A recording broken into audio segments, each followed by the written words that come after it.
In this video, I'll be discussing how music teachers can support adolescent learners in the music classroom.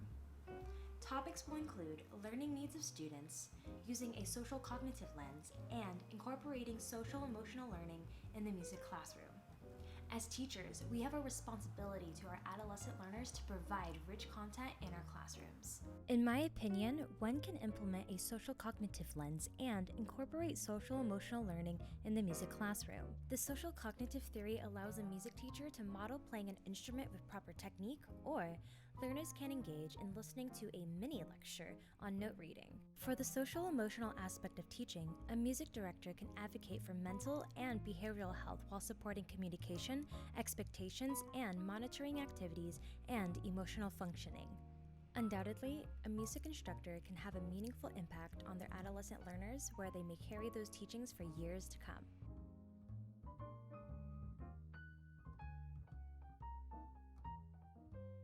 According to Dale H. Shunk, social cognitive learning theory contends that people learn from their social environments. Teachers may model playing an instrument so students can observe how to do it themselves. Learners can also listen to instructions before engaging in reading music or a listening activity. Social cognitive theory offers a lens in which the learner can set goals and self-regulate their cognitions, emotions, behaviors, and environments in ways to facilitate attainment of these goals. Although modeling does not guarantee success in a certain ability, observational learning allows a learner to increase their learning pace. Social cognitive theory also offers some insights and motivation in the music classroom, such as setting goals, expectations of outcomes, self-regulation, merit, and self-efficacy. Lastly, Shunk explains that self-efficacy refers to the perceived capabilities of learning or performing behaviors at designated levels.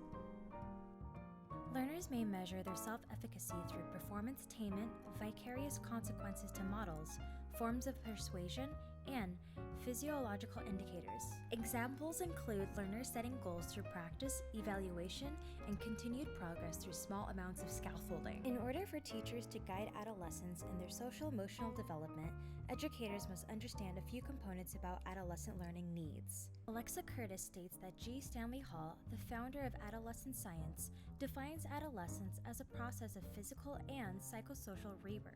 Lines for Excellent Education summarizes that adolescence is a second period of increased brain plasticity, making a critical period for students and educators. What does this mean for the music classroom? Music educators must remain privy to adolescent development in the classroom. One way is to implement a listening pedagogy. Taking a listening stance implies entering a classroom with questions as well as answers, knowledge as well as a clear sense of the limitation of that knowledge.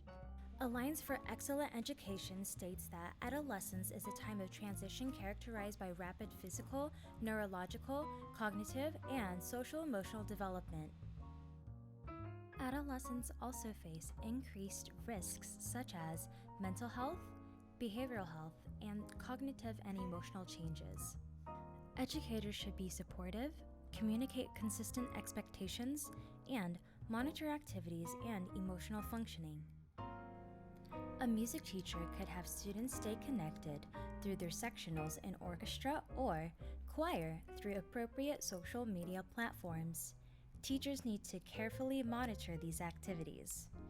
Music teachers can also push for weekly meetings to discuss classroom expectations.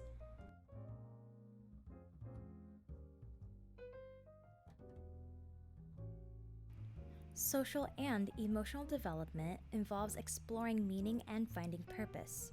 This development may be at odds with instructional structures and expectations.